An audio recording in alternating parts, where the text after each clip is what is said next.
بار بار ایک لفظ کہا جا رہا ہے کہ یہ خانقاہ ہے اور خانقاہ ہے اور خانقاہ ہے۔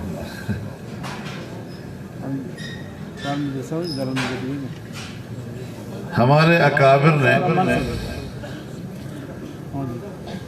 ہمیں دین کی جو تعلیم عطا کی ہے اس میں بڑی جامعیت ہے۔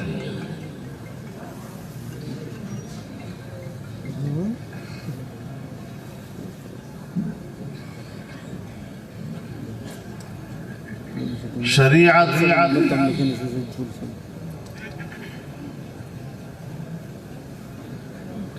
ایک راستہ ہے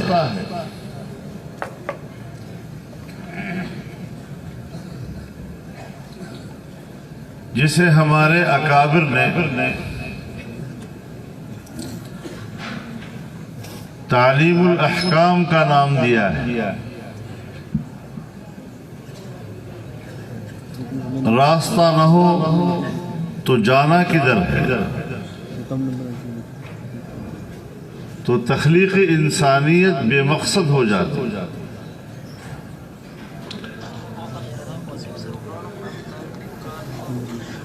ایک دوسری اصطلاح جو ہمارے ہی ماحول میں استعمال ہوتی ہے وہ طریقت کی ہے، جس کو ہمارے بزرگ تہذیب الاخلاق سے تعبیر کرتے ہیں۔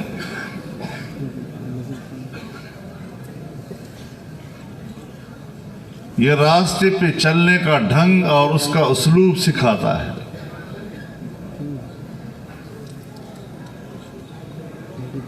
راستہ تو ہے لیکن آپ کو اس کے چلنے کے نہ آداب معلوم ہے نہ اس پر چلنے کا کوئی طریقہ معلوم ہے۔ اس راستے کی مشکلات کیا ہیں اس کا اندازہ آپ نہیں لگا سکتے۔ منزل تک پہنچیں گے کیسی اس کے بارے میں آپ کو کچھ بھی معلومات راستے کی نہیں ہے۔ تو اس اسلوب کو سمجھنا، اس کو ہم طریقت کہتے ہیں۔ لیکن جب آپ ایک راستے کے مسافر بنتے ہیں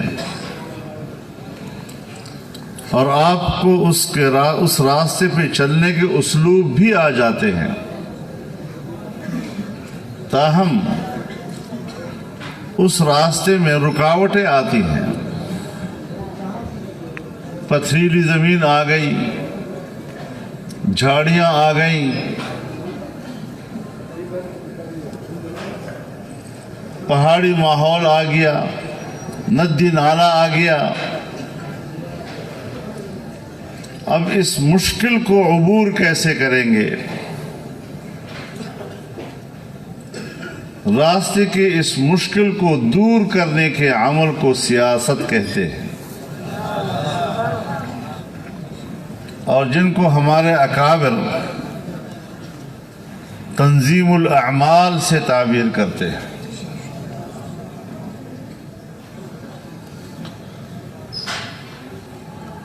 اور ظاہر ہے جب کوئی پتھریلی زمین، کوئی جھاڑیاں اس قسم کے راستے میں آتی ہیں تو دور کرنے کے لیے اسی کی مناسبت سے اوزار بھی اٹھانے پڑتے ہیں، اور پھر جب آپ ان اوزار کو استعمال کرتے ہیں تو اس سے کچھ شور کی آواز بھی اٹھتی ہے۔ تو سیاست کے راستے میں کچھ شور شرابہ ہوتا رہتا ہے، یہ اس کے لوازمات میں سے ہے۔ ہم جس ماحول میں بیٹھے ہیں، اس ماحول میں ہمیں یہی جامعیت ملتی ہے کہ یہاں شریعت بھی ہمیں ملتی ہے، یہاں طریقت بھی ملتی ہے، اور یہاں ہمیں سیاست بھی ملتی ہے۔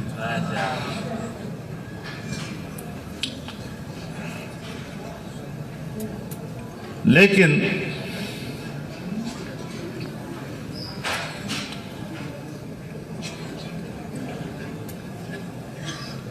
اللہ رب العزت نے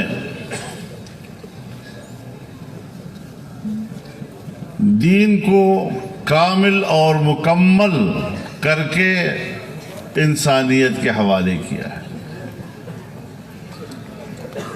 اب جب دین مکمل ہو گیا تو پھر کسی اور نئے دین کی ضرورت نہیں رہی،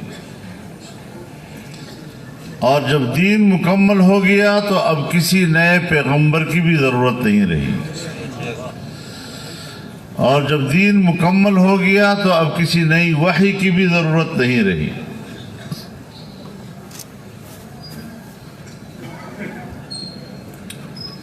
تو اللہ رب العزت نے خود اعلان فرمایا الیوم اکملت لکم دینکم، آج میں نے تمہارا دین تمہارے لیے مکمل کر دیا ہے۔ تو ایک چیز ہمارے سمجھ میں آ گئی جس کو کہتے ہیں اکمال دین، اور ظاہر ہے کہ اکمال دین چاہے کتاب اللہ کی صورت میں ہو، چاہے احادیث صحیحہ کی صورت میں ہو، وحی مطلوع کی صورت میں ہو یا وحی غیر مطلوع کی صورت میں ہو، وحی جلی کی صورت میں ہو یا وحی خفی کی صورت میں ہو،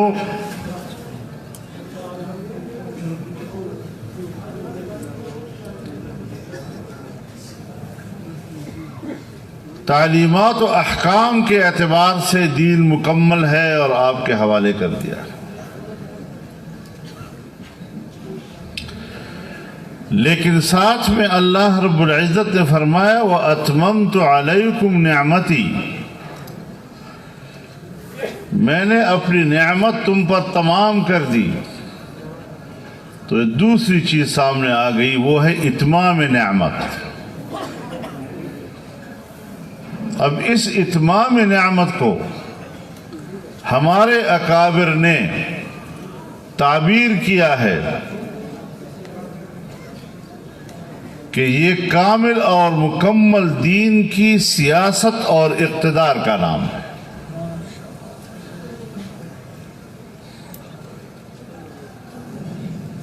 کوئی شے جب ذکر ہوتی ہے مطلق تو خارج میں فرد کامل مراد ہوتا ہے نا۔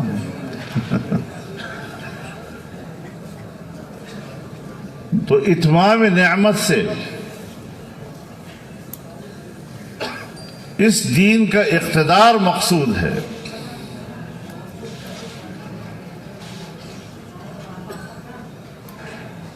اور اللہ رب العزت نے جو ترتیب رکھی ہے، ترتیب بھی کچھ اللہ نے اس طرح رکھی ہے کہ تخلیق انسان کی مقصد کو فرمایا وَمَا خَلَقْتُ الْجِنَّ وَالْإِنسَ إِلَّا لِيَعْبُدُونَ، میں نے انس و جن کو صرف اور صرف اپنی ہی عبادت کے لیے پیدا کیا ہے۔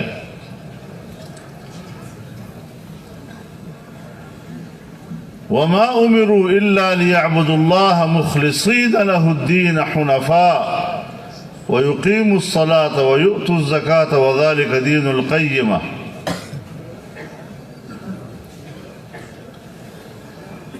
اب یہاں پر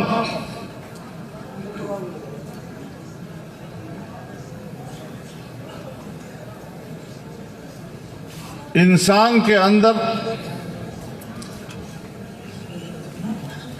خلقتاً عبدیت ودیعت کی گئی ہے۔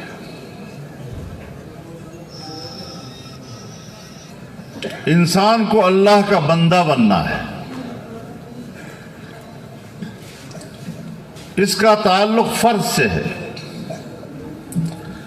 اور تعلق ہر فرد کے دل کے ساتھ ہے کہ دل مؤمن ہو جائے، دل کے اندر عبادت رچ بس جائے، دیانت رچ بس جائے۔ اب جب آپ حجرے میں بیٹھتے ہیں تو اس کا معنی یہ ہوتا ہے کہ عبادت اور دیانت کے لیے پرسکون ماحول چاہیے، کسی قسم کے شور شرابے، جھگڑے، افراتفری، اضطراب، اس سے بالکل یکسو ہو کر اب یہ عبادت آپ کو ایک تربیت دے رہی ہے کہ جب اللہ کی بندگی اور دیانت کے لیے پرامن اور پرسکون ماحول چاہیے، اب اس کو اگر آپ نے حجرے میں بند کر دیا اور ساری زندگی حجرے کے پرامن ماحول میں آپ نے کہا کہ میں گزارتا رہوں گا، تو اسلام کا اصول ہے کہ لا رہبانیت فی الاسلام، اور یہ شکل رہبانیت کی ہے۔ لہٰذا دین اسلام کے مزاج کا تقاضا یہ ہے کہ یہی سکون، یہی امن جو آپ نے اپنے ایک محدود ماحول میں اپنے لیے پیدا کیا اور ڈھونڈا اور پھر اس کو قائم کیا، یہی امن، یہی سکون، یہی اطمینان اب آپ معاشرے کو عطا کر دیں، اس کو پبلک میں لے جائیں، کیونکہ انسان کا مقام حجرہ نشینی نہیں ہے۔ شرف انسانیت اللہ نے بیان کیا ہے، وَلَقَدْ كَرَّمْنَا بَنِي آدَمَ وَحَمَلْنَاهُمْ فِي الْبَرِّ وَالْبَحْرِ وَرَزَقْنَاهُمْ مِنَ الطَّيِّبَاتِ وَفَضَّلْنَاهُمْ عَلَى كَثِيرٍ مِّمَّنْ خَلَقْنَا تَفْضِيلًا۔ علماء کرام بیٹھے ہیں، کیا میں لفظی ترجمہ کروں کہ پورے کرۂ ارض کے ہر قسم کے ماحول، چاہے وہ بر کا ہو چاہے وہ بحر کا ہو، اس پر انسان کو سوار کر دیا، اس کی حاکمیت کا حق اس کو دے دیا۔ اب یہ سکون دنیا میں لے جاؤ۔ جب دنیا میں آپ سکون دیں گے انسانیت کو، تو اس کے لیے پھر اقتدار چاہیے۔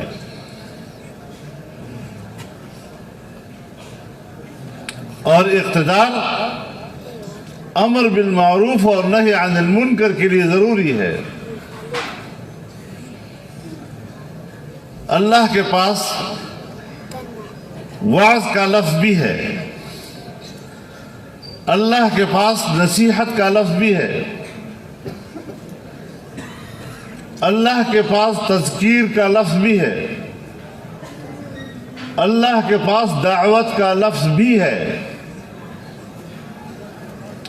لیکن جہاں پر آپ امر کا لفظ استعمال کرتے ہیں اور جہاں پر آپ نہی کا لفظ استعمال کرتے ہیں، تو پھر امر اور نہی ان سے ذرا مختلف ایک چیز ہے کہ جس کے پیچھے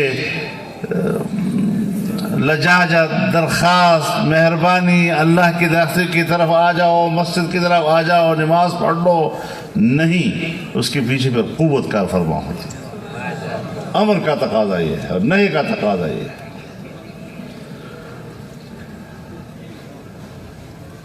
تو ظاہر ہے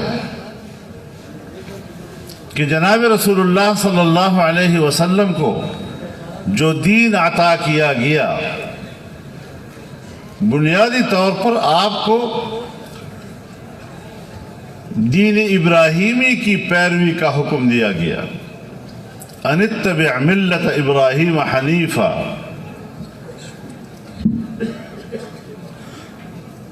اور دین ابراہیمی کو سمجھنا ہے تو پھر انی جاعلک للناس اماما،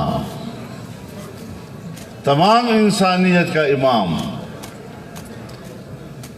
اور جناب رسول اللہ صلی اللہ علیہ وسلم کو حکم دیا، قل یا ایھا الناس انی رسول اللہ الیکم جمیعا، تمام انسانیت کی طرف آپ بھیجے گئے ہیں۔ اب یہ خاص قبیلے یا خاص زبانیں تک محدود نہیں، قیامت تک کے لیے اور تمام انسانیت کے لیے۔ اور پھر اس کے بعد امت عطا کر دی، کنتم خیر امت اخرجت للناس، ایسی امت عطا کی گئی جو حجرہ نشینی کی بجائے انسانیت کی طرف آگے بڑھے گی اور انسانیت پر آپ کی امت ایسی طاقت حاصل کرے گی کہ جس کے پاس یہ طاقت آئے گی کہ تأمرون بالمعروف وتنہون عن المنکر وَلْتَكُمْ مِنْكُمْ أُمَّةٌ يَدْعُونَ إِلَى الْخَيْرِ وَيَأْمُرُونَ بِالْمَعْرُوفِ وَيَنْهَوْنَ عَنِ الْمُنْكَرِ. تو دعوت اور امر و نہی اس میں عطف ہے، اور عطف دلالت کرتا ہے مغایرت کی.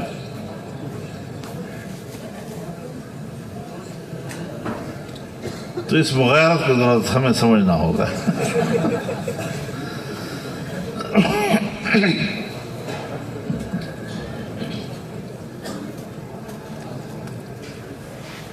اب ظاہر ہے کہ جس ماحول میں بیٹھا ہوں اس کو میری باتیں بڑی عجیب سی لگیں گی کہ یہ مولوی صاحب کہاں سے نئی نئی باتیں کرنے لگ گیا ہے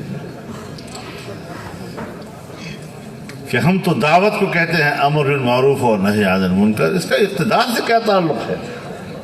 اور میرے ساتھ بات ساتھی اس پہ بحث کیا انہوں نے میرے ساتھ.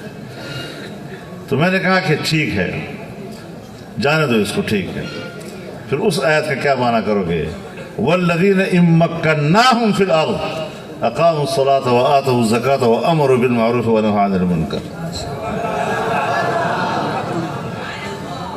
اب یہ تمام انسانیت کی طرف نکلنا، امر بالمعروف اور نہی عن المنکر کا فریضہ سنبھالنا، اس سے پہلے جو اقاموا الصلاة وآتوا الزکاة ہے، ہر جگہ آپ کو یہ احساس دلائے گا کہ پہلے اللہ کی بندگی،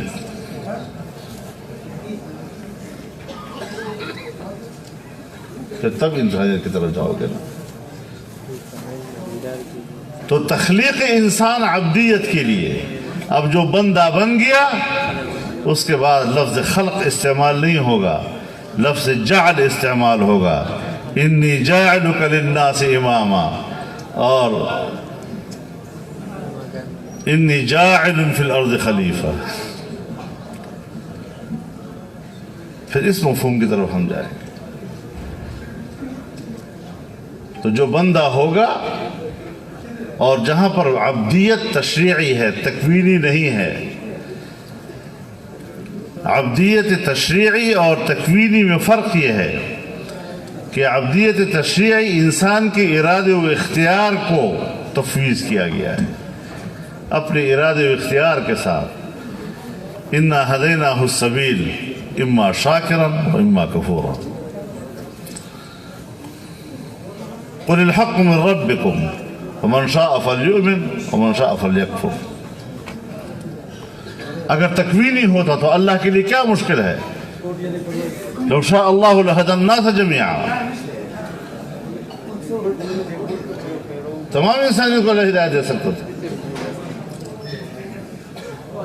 تو یہاں عبدیت تشریعی ہے، لہذا جس نے ایمان لے آیا وہ ایک طائفہ ہو گیا، جس نے کفر کیا وہ دوسرا طائفہ ہو گیا. قل یا ایھا الکافرون لا اعبد ما تعبدون ولا انتم عابدون ما اعبد ولا انا عابد ما عبدتم ولا انتم عابدون ما اعبد لکم دینکم ولی دین. دو طائفوں میں تقسیم ہو گئے، ایک طرف ایمان والے اور دوسری طرف کفر والے. لہذا خلافت ایمان والوں کو دی جائے گی، کفر والوں کو نہیں دی جائے گی. اور جب ہم نے دنیا کو اطمینان دینا ہے تو دو چیزیں حاصل کرنی ہیں، ایک انسانی حقوق کا تحفظ اور ایک خوشحال معیشت. امن آئے گا جب انسانی حقوق محفوظ ہوں، جان، مال، عزت و آبرو. پوری دنیا کے قوانین ان تین چیزوں کے ارد گرد گھومتے ہیں، لیکن دنیا کے قوانین اور شریعت کے قوانین میں واضح فرق یہ ہے کہ اسلام باہمی زندگی، مشترک زندگی، اجتماعی زندگی کا آغاز اخلاقیات سے کرتا ہے، اور دوسری دنیا اپنی زندگی کا آغاز قوانین سے کرتا ہے. بس اخلاقی دائرے سے نکل گئے، پھر اس کے بعد پھر قانون شروع ہو جاتا ہے. ایک نے قرض دیا دوسرے کو، تو جس نے قرض دیا ہے پہلے اللہ اس کو کہتا ہے ادا کر دو، وقت پہ ادا کرو. اگر وہ وقت پہ نہیں ادا کرتا تو پھر قرض دینے والے کو کہتا ہے فنظرۃ الی میسرۃ، کوئی بات نہیں، کوئی ڈھیل دے دو، کوئی مسئلہ نہیں. اگر ڈھیل دینے کے باوجود بھی وہ ادا نہیں کرتا تو دینے والے کو کہتے ہیں معاف کر دو. اب ایک واپس نہیں کر رہا، دوسرا معاف نہیں کر رہا، اب معاملہ قانون میں داخل ہو جائے گا، پھر وہاں سے قانونی کارروائی شروع ہوگی، عدالت میں مسئلہ جائے گا. تو اس اعتبار سے امن اجتماعی اور خوشحال معیشت یہ امور اجتماعیہ میں سے ہے. ضرب اللہ مثلا قریۃ کانت آمنۃ مطمئنۃ یأتیہا رزقها رغدا من کل مکان. تو لفظ قریہ استعمال کیا ہے، یعنی آبادی، لوگوں کی مل جل کر رہنے کی جگہ. فرد کے حوالے سے بات نہیں ہے، اور اس میں امن بھی تھا، انسانی حقوق بھی محفوظ تھے، سوسائٹی میں اطمینان و سکون بھی تھا. اور کس وجہ سے تھا؟ یأتیہا رزقها رغدا من کل مکان فکفرت بانعم اللہ. جب اللہ تعالیٰ کی ان نعمتوں کا انکار کیا، کفران نعمت کیا، تو پھر سزائیں کیا دی؟ فأذاقها اللہ لباس الجوع والخوف بما كانوا يصنعون. بھوک اور بدامنی، دو چیزیں ہیں. امر اجتماعی میں ترجیح دو چیزوں کو حاصل ہے کہ آپ انسانی حقوق کو تحفظ دیں، اور دوسرا یہ کہ آپ ان کو معیشت کا معاملہ ٹھیک کریں. اور جب آپ انکار کریں گے، کفران نعمت کریں گے، تو پھر آپ پر مسلط ہو جائیں گی ایک بدامنی اور دوسرا بھوک. تو آج ہم نے 74 سال گزار دیے لا الہ الا اللہ سے مذاق کرتے ہوئے. پھر یہ دن دیکھنے نہیں پڑیں گے، ہر طرف بدامنی. صبح گھر سے آدمی نکلتا ہے، یقین نہیں کہ گھر واپس آؤں گا شام کو یا نہیں. غریب آدمی آج اپنے بچوں کے لیے بازار سے راشن خریدنے کے قابل نہیں رہا، قوت خرید ختم ہو چکی ہے اس کی. مدرسے والوں، آپ کو تو ہر طرف سے اللہ دے رہا ہے، آٹا بھی آ رہا ہے اور ترکاری بھی آ رہی ہے، گوشت بھی آ رہا ہے، پک بھی رہا ہے. ذرا جائے نا محلوں کے اندر، وہ غریب جو دہاڑی پہ زندگی گزارتا ہے، اور پھر جس کی تنخواہ 12,000 ہو، 15,000 ہو، اور 6,000 اور 8,000 کے بجلی کا بل بھی آ جائے، پھر وہ کیا کرے گا؟ مہینہ کیسے گزارے گا؟ آدمی خود سوچ لے. تو آج ہم ان حالات کی طرف جا رہے ہیں.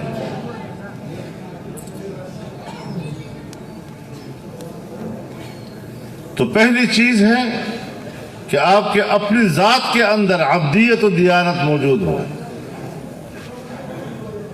دوسری چیز ہے کہ پھر اس دین متین کا اقتدار ہو، اور جب اقتدار قائم ہو جائے تو دشمن سے حفاظت کے لیے پھر دفاعی قوت بھی حاصل کرنی پڑتی ہے. وَأَعِدُّوا لَهُم مَّا اسْتَطَعْتُم مِّن قُوَّةٍ وَمِن رِّبَاطِ الْخَيْلِ تُرْهِبُونَ بِهِ عَدُوَّ اللَّهِ وَعَدُوَّكُمْ.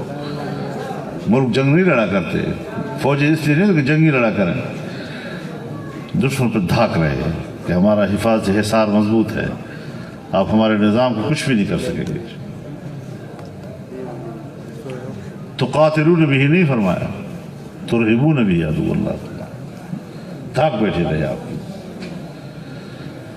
تو یہ سب چیزیں میادین ہر ایک کا اپنا اپنا ہے. عبادت، مسجد، حجرہ، اس کا میدان بالکل الگ ہے. سیاست، قوم، اجتماعیت، اس کا میدان اقتدار بالکل الگ دنیا ہے. اور دفاعی قوت بالکل الگ سے ایک نظم ہے. لیکن ہر چند کے تینوں کے میادین مختلف ہیں، لیکن پھر ایک دوسرے کے ساتھ ان کا آپس کا تلازم بھی ہے. بدون تلازم کی بھی نہیں رہ سکتے، ورنہ پھر افادیت ختم ہو جاتی ہے. تو یہ اس منہج پر جب ہم بات کریں گے تو پھر بنو گے تم علماء دیوبند. پھر آپ نعرہ لگا سکیں گے کہ علماء حق، علماء دیوبند. اور جب ان میں سے ایک ہی راستہ اختیار کرو گے اور اسی پہ مطمئن ہو جاؤ گے تو پھر حضرت شیخ الہند تو ایسے نہیں تھے نہ حضرت مدنی ایسے تھے، نہ حضرت مولانا قاسم نانوتوی رحمہ اللہ. ان کی زندگی کو دیکھو پھر چلو آگے، سب کچھ ملتا ہے اس کے اندر. تصوف کا میدان بھی ملتا ہے، دعوت کا میدان بھی ملتا ہے، نصیحت کا میدان بھی ملتا ہے، تذکیر کا میدان بھی ملتا ہے، امر کا میدان بھی ملتا ہے، سیاست و اقتدار کا میدان بھی ملتا ہے. اور ہر چیز کے لیے جدوجہد کی ضرورت ہے.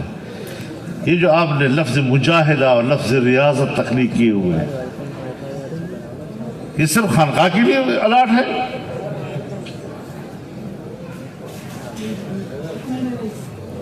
یہاں پر بھی آپ نے ایک محنت کرنی ہوتی ہے کہ سینے کے اندر کی جو مادی کثافتیں ہیں ان مادی کثافتوں کو آپ نے روحانی لطائف سے تبدیل کرنا ہے. تو آپ بیٹھے ہوئے ہیں، اللہ کی ضربیں لگا رہے ہو، اللہ کو یاد کر رہے ہو، اس کے سامنے رو رہے ہو، اپنے گناہوں کو یاد کر رہے ہو، اس پر شرمندگی کا احساس اللہ کے سامنے رکھ رہے ہو. یا اللہ میں تو تیرا بندہ، مجھے آپ نے انسان بنایا ہے اور میں انسان ہوں تو میں مغلوب بھی ہوں، محبت سے بھی مغلوب ہوں، غضب سے بھی مغلوب ہوں، شہوت سے بھی مغلوب ہوں، حرص سے بھی مغلوب ہوں. کیا کیا چیزیں ہیں جس سے مغلوب نہیں. اور جب میں مغلوب ہوں اور انسان ہوں، خواہشات رکھتا ہوں، بہیمی خواہشات رکھتا ہوں، تو یا اللہ مجھ سے گناہیں بھی ہوتے رہیں گی. یہ توقع مجھ سے مت رکھنا کہ میں گناہیں چھوڑوں گا، لیکن پھر بھی تیرے علاوہ معاف کرنے والا تو کوئی نہیں ہے. تو ایک واحد ذات ہے کہ اپنے شان کریمی کے ساتھ اپنے کرم کا سلسلہ مت توڑیے. ہم سے غلطیاں ہوتے رہیں گی تو یہ بھی تو محنت کرنی پڑتی ہے. تو پھر جب اس سے باہر نکلتے ہیں تو وہاں بھی آپ کو جدوجہد کرنی پڑتی ہے. یہاں مجاہدہ نام ہے، وہاں جدوجہد نام ہو جاتا ہے.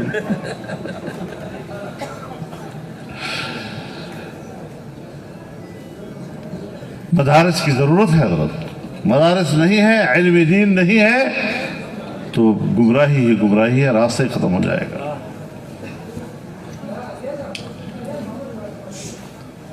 اب جو طلباء کرام ہیں یہ علمی مشق کر رہے ہیں، علم حاصل کر رہے ہیں، یہ بھی ایک جدوجہد ہے، محنت ہے.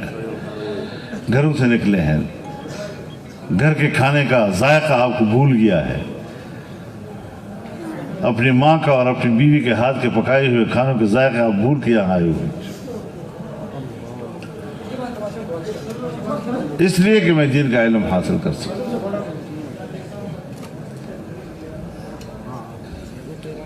تو ہمارے مدارس کی ایک خصوصیت ہے اور کبھی اس خصوصیت کو ختم نہ کریں.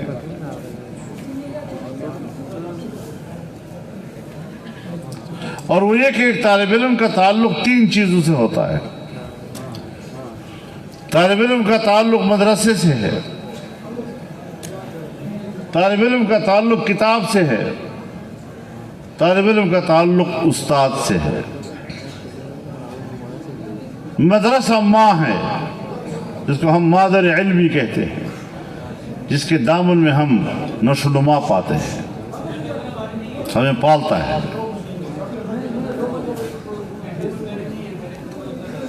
اور کتاب یہ ہماری غذا کا ذخیرہ ہے،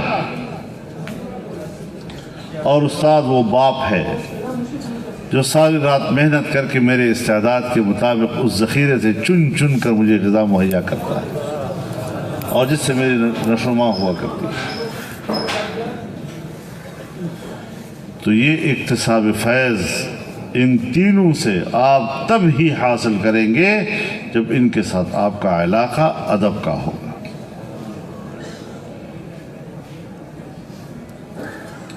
گستاخی نہ کریں، کتاب کو دائیں ہاتھ سے پکڑیں، کتاب کو سرانہ نہ بنایا کرو، اور جب نقل مارتے ہو تو وہی کتاب غسلخانے میں لے جاتے ہو. نیک بخت ہو.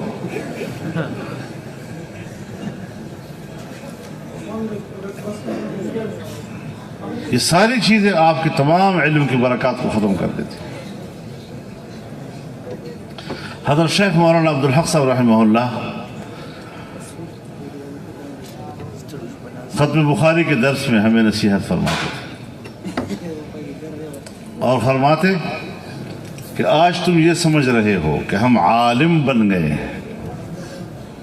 نہیں، تم عالم نہیں بنے ہو. 8 سال 10 سال تم نے مدرسے میں گزار کر آج تم نے اپنے اندر عالم بننے کا استعداد حاصل کر لیا ہے. سو آج کے بعد اگر تم چاہو کہ میں عالم بن جاؤں تو اب بن سکتے ہو. کام کرو، اب آگے علم سے وابستہ رہو، مطالعہ کیا کرو، دنیا کو سمجھو، دنیا کو پڑھو. تو انسان مرنے کے دن تک بھی طالب علم ہے. اگر عالم بننا ہے تو آگے کام کرو اس سے. تو یہ چند گزارشات میں نے آپ کی خدمت میں عرض کر دی. میں ایسے ماحول میں جب آتا ہوں تو مجھے بڑا رشک آتا ہے کہ ایک مدرسے کا طالب علم، مسجد کا امام، اور کہاں چلا گیا ہوں.